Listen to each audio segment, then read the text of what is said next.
Hello students, good morning to all of you. Students, आज के इस वीडियो में हम क्लास 11th की फिजिक्स के चैप्टर यूनिट एंड मेजरमेंट में डायमेंशनल एनालिसिस या विमीय विश्लेषण की स्टडी करेंगे। स्टूडेंट्स, इसके पहले वाले दो वीडियो में मैंने आपको डायमेंशंस कैसे फाइंड आउट करते हैं, इसको निकालना सिंपल वे में समझा दिया है। तो स्टूडेंट्स, आज के इस वीडियो में हम यूजेस ऑफ डायमेंशंस या विमाओं के उपयोग की स्टडी करेंगे। स्टूडेंट्स, ये टॉपिक इम्पोर्टेंट है और इसमें से एग्जाम में कोई ना कोई क्वेश्चन निश्चित आता है, तो आप इसकी स्टडी जरूर करें और आवश्यकता के अनुसार से अपने नोट्स भी बनाते जाएं, नोट्स भी प्रिपेयर करते जाएं। तो स्टूडेंट्स, हम शुरू करते हैं यूजेस ऑफ डायमेंशंस या विमाओं के उपयोग। यूजेस ऑफ डायमेंशंस या विमाओं के उपयोग। स्टूडेंट्स, विमाएं देखने में लगता है कि इनका कोई यूज नहीं है और हम इन्हें ऐसे ही पढ़ते जा रहे हैं, लेकिन ऐसा नहीं है। डायमेंशंस का भी यूज होता है। तो इसमें से इसका जो पहला यूज होता है वह होता है विमाओं की सहायता से हम किसी भी भौतिक राशि का किसी भी सिस्टम में मात्रक ज्ञात कर सकते हैं। जैसे कोई एक फिजिकल क्वांटिटीज है त्वरण, और हमें त्वरण का MKS पद्धति में मात्रक चाहिए, फिर इसका CGS में चाहिए, फिर इसका FPS पद्धति में मात्रक चाहिए। तो हम पहले क्या करते हैं, त्वरण की विमा निकाल लेते हैं और बाद में इस विमा की सहायता से इस राशि का मात्रक ज्ञात कर लेते हैं। तो ये पहला यूज होता है। नंबर 1, किसी भौतिक राशि का मात्रक ज्ञात करने में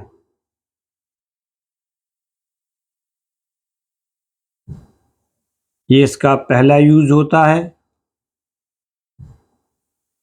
किसी भौतिक राशि का मात्रक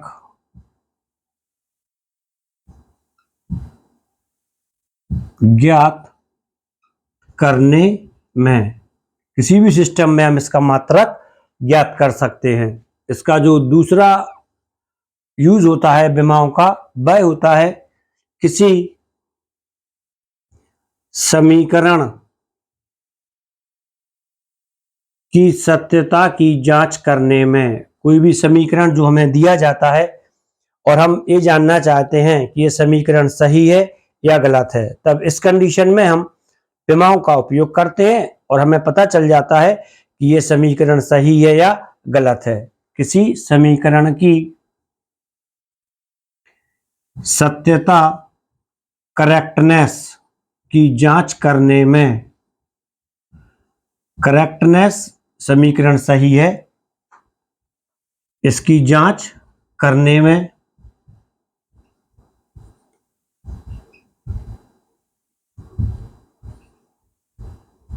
तीसरा यूज होता है डायमेंशन का विभिन्न भौतिक राशियों जो कि किसी सूत्र में दी जाती हैं, विभिन्न फॉर्मूला में दी जाती हैं, भौतिक राशियों के बीच संबंध स्थापित करने में कि कौन सी राशि किस राशि से किस प्रकार से संबंधित है, यह समानुपाती में है या व्युत्क्रमानुपाती में है, के बीच संबंध स्थापित करने में। और चौथा जो इसका यूज होता है डायमेंशन का, ये न्यूमेरिकली ज्यादा यूज होता है और इस पर कई न्यूमेरिकल सामान्यता आते रहते हैं। ये चौथा जो यूज है वह होता है एक पद्धति के मात्रक को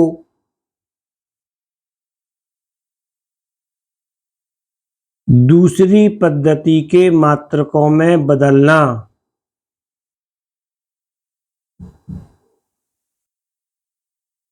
मात्रक को दूसरी पद्धति के मात्रकों में बदलना। इसमें हम कोई भी सिस्टम ले सकते हैं मेजरमेंट का, जैसे SI है, MKS है। हमें कोई राशि दी गई है MKS सिस्टम में और हमें उस राशि का CGS सिस्टम में मान ज्ञात करना है, तो हम विमाओं के उपयोग से उसका मान ज्ञात कर लेते हैं। एक पद्धति के मात्रक को दूसरी पद्धति के मात्रकों में बदलना। अब स्टूडेंट्स, इसका जो पहला यूज होता है, हम इसकी डिटेल स्टडी करेंगे। किसी भौतिक राशि का मात्रक ज्ञात करने में, तो पहले इसकी हम यहाँ पे एक हेडिंग ले लेते हैं। नंबर 1, मात्रक ज्ञात करने में। इसका जो फुल यूनिट, जो इसका पूरा स्टेटमेंट है, ये ऊपर लिखा ही है।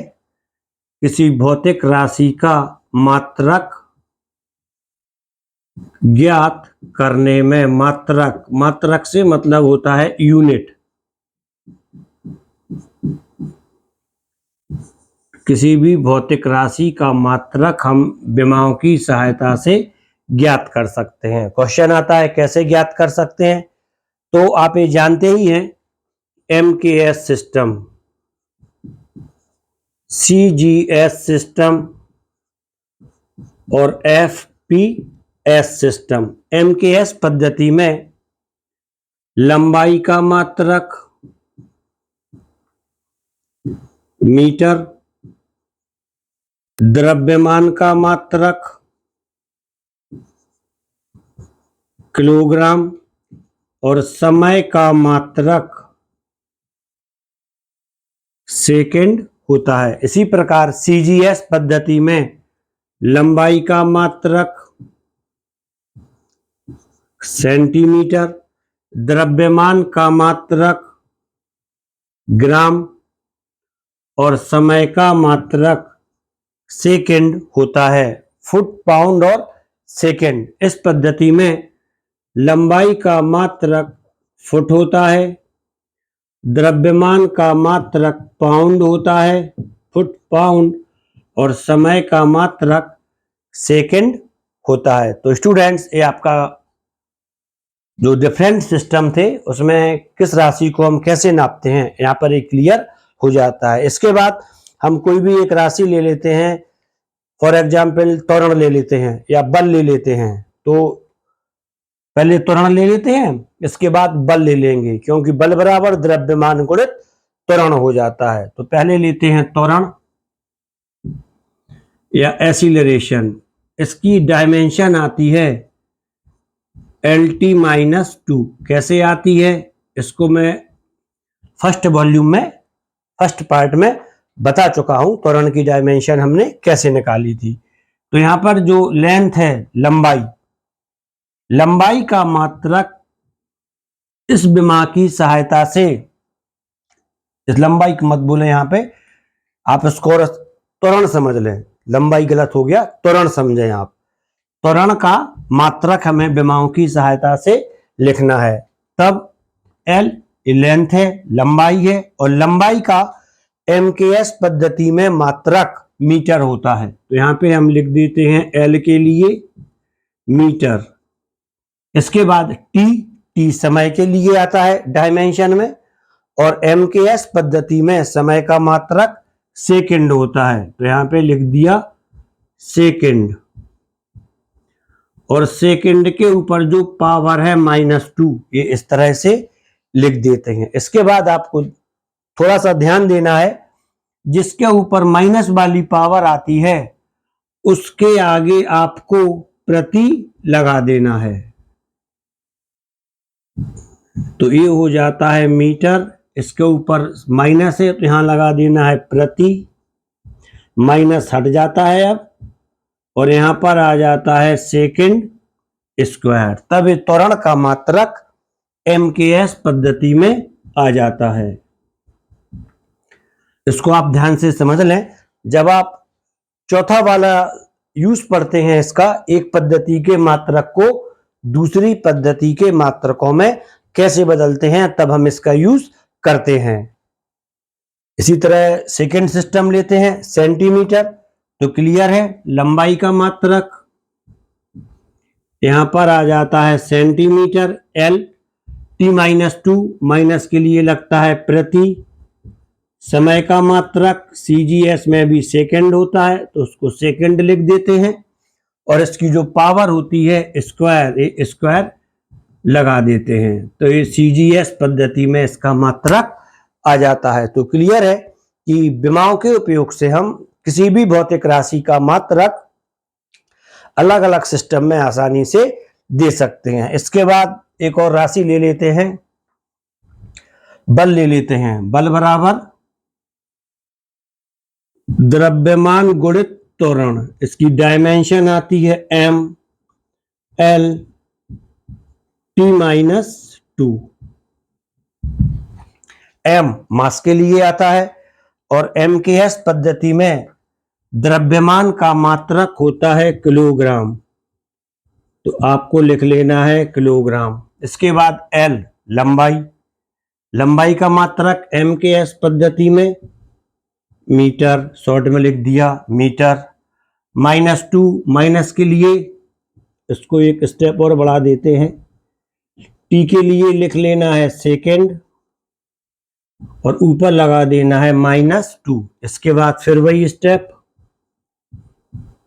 किलोग्राम, यहां पर मीटर, -2 आया, यहां पे लगा देना है प्रति, और यहां पर ये लगा देना है सेकेंड स्क्वायर। तब ये MKS पद्धति में बल का जो मात्रक हमें मिलता है वह हो जाता है किलोग्राम मीटर प्रति सेकेंड स्क्वायर MKS पद्धति में। और यदि इसको हम CGS पद्धति में निकालते हैं तब ये आ जाता है सेंटीमीटर, यहाँ पे नहीं, किलोग्राम की जगह पे आता है ग्राम, क्योंकि पहले डायमेंशन किसकी आई है M। किलोग्राम की जगह आएगा ग्राम, सेंटीमीटर प्रति सेकंड स्क्वायर, इसका CGS पद्धति में मात्रक हो जाता है। तो स्टूडेंट्स क्लियर है, ये आपको समझ में आ गया है कि किसी भौतिक राशि का मात्रक हम विमाओं के उपयोग से कैसे निकालते हैं। सिर्फ इसमें क्या ध्यान रखना है आपको, जहां भी माइनस आता है तो माइनस को हटाना है और उसकी जगह पे हमें प्रति लगाना है। आप इसको प्रति वर्ड में भी लिख सकते हैं, किलोग्राम मीटर प्रति सेकंड स्क्वायर। तो स्टूडेंट्स अब इसके पश्चात हम एक विमाओं का जो सेकंड यूज है उसकी स्टडी करते हैं। सेकंड यूज, किसी समीकरण की सत्यता की जांच करने में। क्वेश्चन आता है क्या समीकरण भी गलत होते हैं, तो इसका आंसर है हाँ, कई समीकरण भी गलत होते हैं। जब हम कोई समीकरण भूल जाते हैं लिखते समय, इक्वेशन या फार्मूला हम भूल जाते हैं, तब वो गलत हो जाता है। सामान्यतः नॉर्मली ये सारे के सारे समीकरण सही होते हैं। तो इसको अब देखते हैं। सेकंड, किसी समीकरण की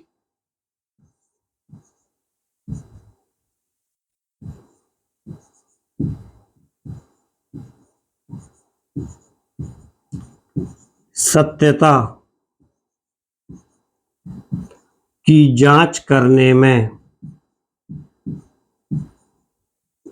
किसी समीकरण की सत्यता की जांच करने में विमाओं की सहायता से हम कैसे बता सकते हैं कि ये समीकरण सत्य है या सही है और ये समीकरण सत्य नहीं है, गलत है।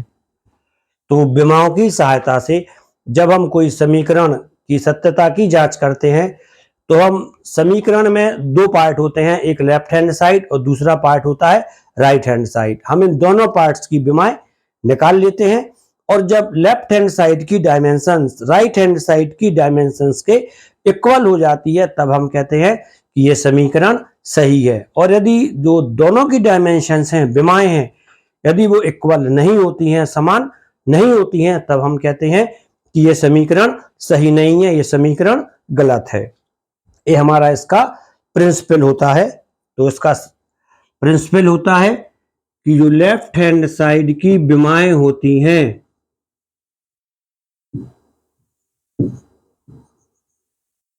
ये राइट हैंड साइड की विमाओं के बराबर होती हैं किसी भी सत्य समीकरण में।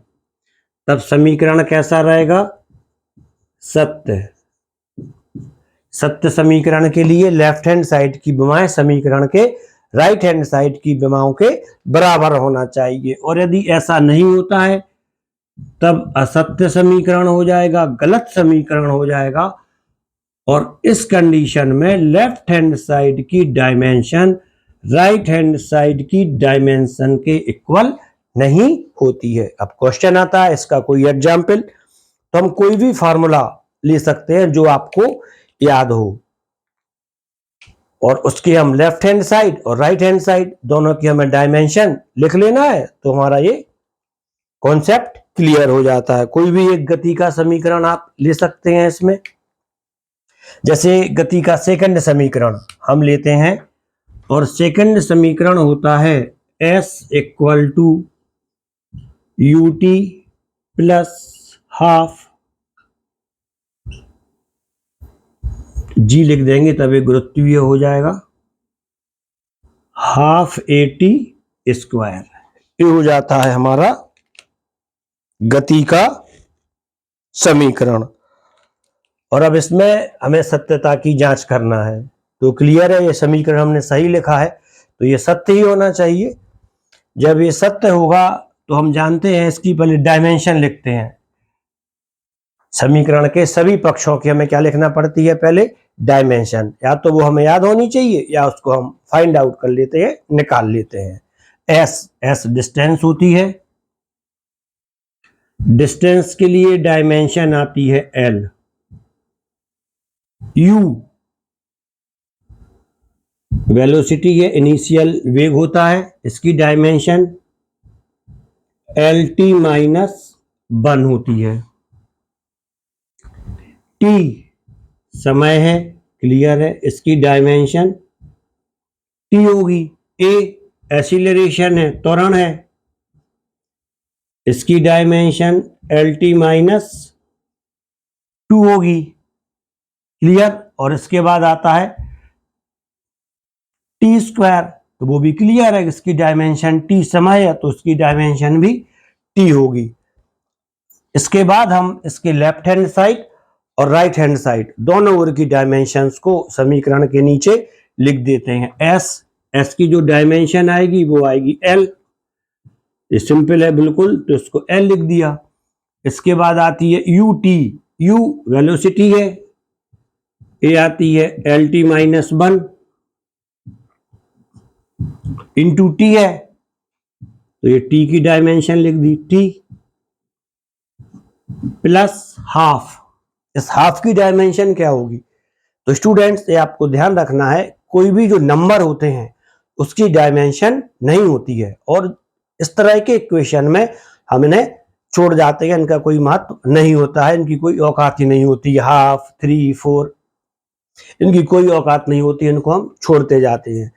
तभी आता है ए का मतलब होता है यहाँ पे एल टी माइनस 2 त्वरण की डायमेंशन। इसके बाद टी स्क्वायर, इसकी डायमेंशन हो जाती है टी स्क्वायर हो जाती है, क्लियर।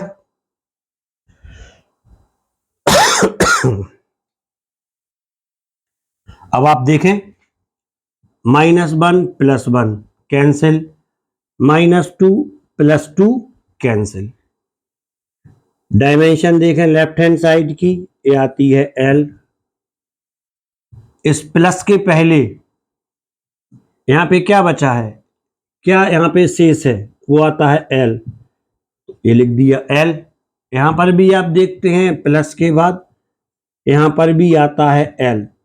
तो स्टूडेंट्स आप यहाँ पर लिखने के बाद बोल सकते हैं कि विमाओं की समांगता के नियम के अनुसार उक्त समीकरण सही है। समांगता का नियम, इसकी स्टडी हम इसी समीकरण में करेंगे, इसी टॉपिक में करेंगे। समांगता का नियम होता है कि केवल समान विमाओं वाली राशि को ही आपस में, यहां पर आप इसकी स्टडी कर ही लें, law of homogeneity of dimension, विमाओं का समांगता का नियम, विमाओं का समांगता का नियम, इस नियम के अनुसार केवल समान विमाओं वाली राशियों को ही आपस में जोड़ सकते हैं, घटा सकते हैं, राशियों को आपस में जोड़ सकते हैं, घटा सकते हैं या समीकरण के रूप में लिख सकते हैं।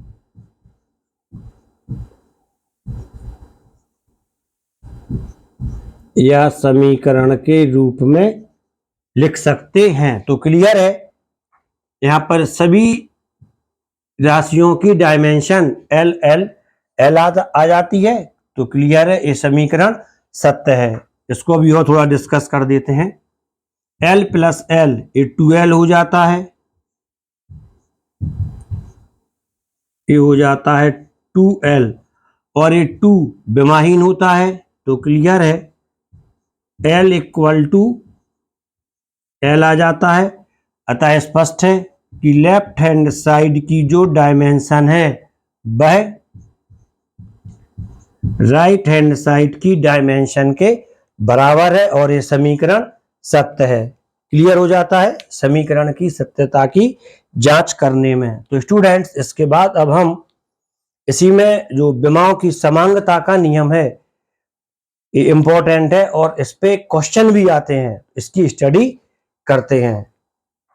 समांगता के नियम की, इसको रफ करते हैं।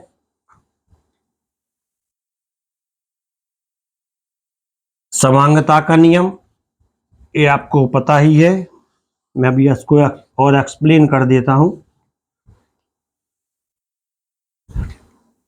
आपको मेरे चैनल में फालतू की बातें यहाँ पे आपको नहीं मिलेंगी।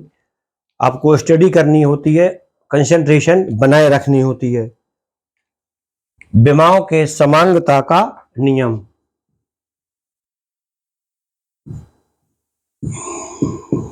विमाओं की समांगता का नियम, समांगता होमोजेनिटी,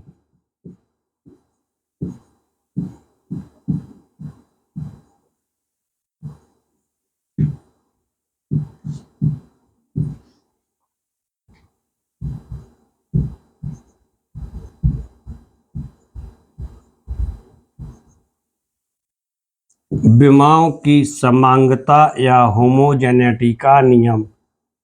ये जो समांगता का नियम है ये आपकी लाइफ में भी लागू होता है। कैसे होता है?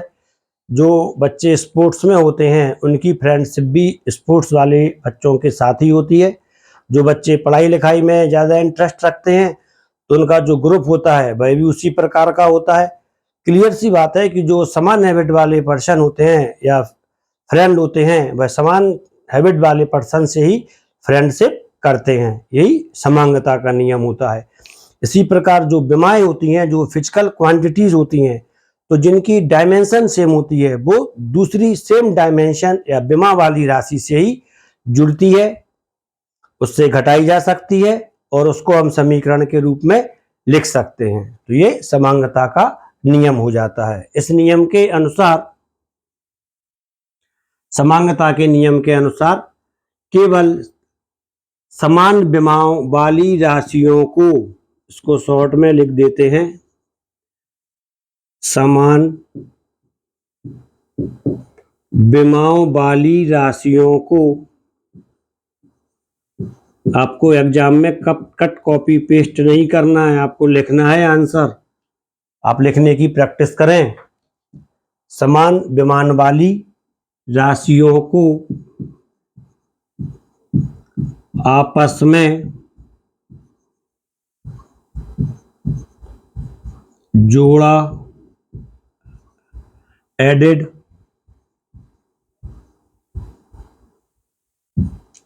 घटाया, सब्सट्रैक्टेड,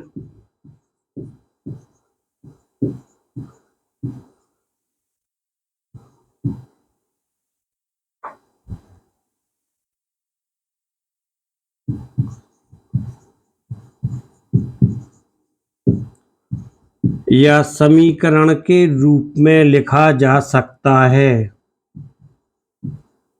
इक्वेटेड समीकरण के रूप में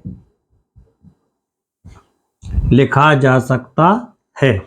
ये विमाओं का समांगता का नियम होता है। क्वेश्चन आता है, इसको हम कैसे लागू कर सकते हैं, कैसे इसको हम इक्वेशन के ऊपर अप्लाई कर सकते हैं। तो स्टूडेंट्स, हम एक सिंपल सा एग्जाम्पल लेते हैं। यहाँ पे एक समीकरण आता है, उसे हम लेते हैं। ये समीकरण होता है v equal to a plus bt plus c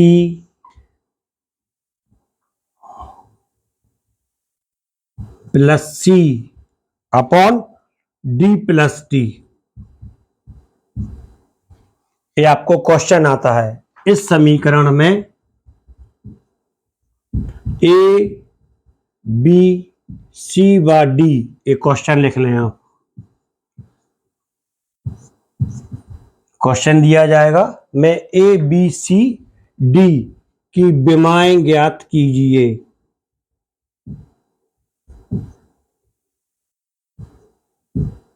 विमाएं ज्ञात कीजिए, जहां v की विमा LT -1 है और t की विमा कैपिटल T है।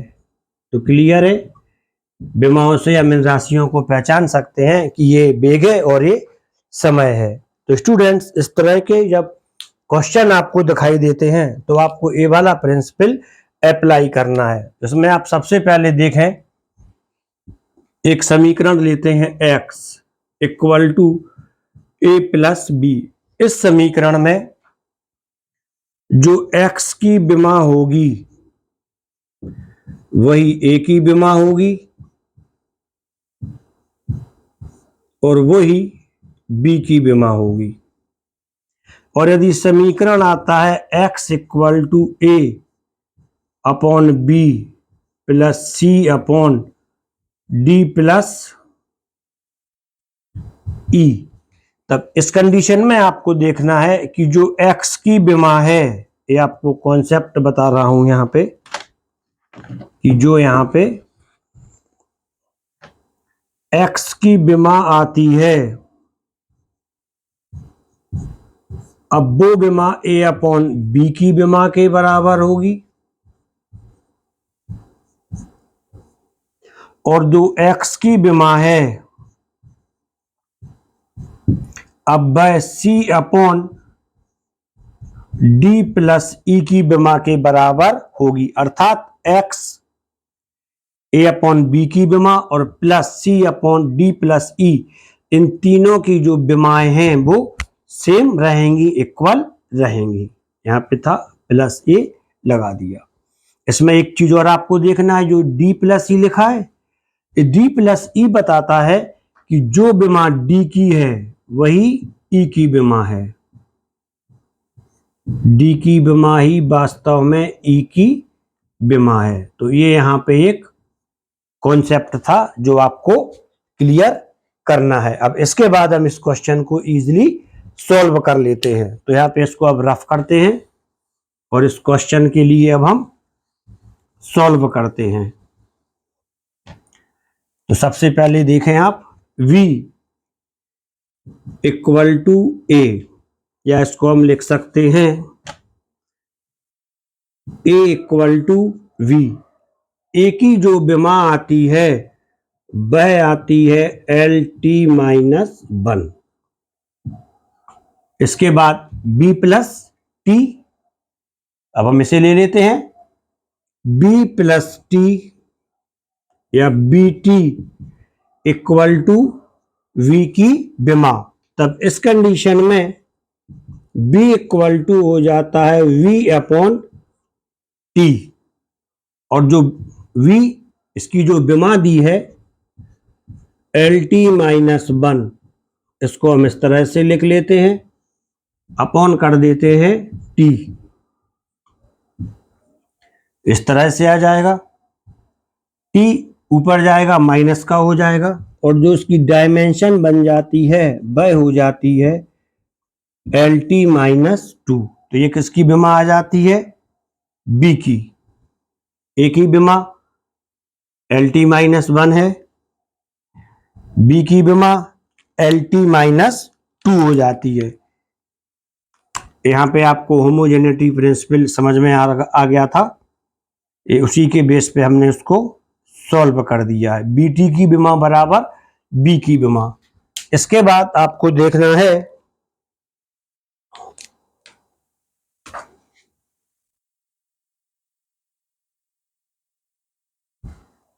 D plus T। समांगता के नियम से D की जो विमा है वही T की विमा है, तो D की विमा ये हो जाती है T। इसके बाद अब आपको C की विमा फाइंड आउट करनी है। तो यहाँ पे आप एक चीज और समझ लें कि जो ये विमाएं होती हैं D प्लस T, इसको हमें एक ही बार लिखना है, ऐसा नहीं करना है D की विमा T एक बार लिख दें फिर T की विमा दूसरी बार लिख दें T। यदि आप ऐसा करते भी हैं तब T plus T equal to 2T हो जाता है, और 2 डायमेंशन लेस हो जाएगा, तो वहां पे सिर्फ T बचेगा। तीसरी विमा निकालते हैं राशि की, ये होती है V equal to C upon D plus T। Clear? V की जो डायमेंशन आती है LT-1, उसको थोड़ा और इसको सॉल्व करते हैं, सरल बना देते हैं। D प्लस T, इसकी डायमेंशन ही लिख देते हैं और वही सिंपल रहेगा। LT-1 इक्वल टू यहां पर आता है C, और D प्लस T इसकी डायमेंशन आती है T। अब इसको अपॉन 1 कर देते हैं और क्रॉस मल्टीप्लाई कर देते हैं, तो ये आता है C इक्वल टू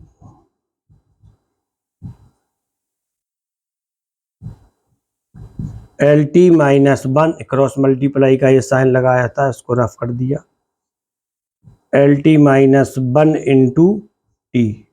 तो क्लियर है, ये प्लस का है, माइनस का है, कैंसिल हो जाएगा। C की जो डायमेंशन आती है वह आ जाती है L। तब इस समीकरण में A की डायमेंशन LT-1, B की डायमेंशन LT-2, C की डायमेंशन L आती है, D की डायमेंशन T आती है। तो आप इसको विमाओं की समांगता के रूल्स के अनुसार किसी भी तरह का इक्वेशन इस तरह से सॉल्व कर सकते हैं। स्टूडेंट्स, अभी आपने विमाओं के 2 यूजेस की स्टडी कर ली है, और विमाओं का जो 3rd और 4th यूज है उसकी स्टडी हम नेक्स्ट वीडियो में करेंगे। तो आप लगातार मेरे साथ जुड़े रहें, वीडियो के लिए लाइक कर दें और चैनल के लिए सब्सक्राइब कर लें। बहुत ही जल्द इसके बाद वाले वीडियो में हम इन दोनों की स्टडी करेंगे, जिसमें आपको फुल एक्सप्लेनेशन मिल जाएगी। Thank you.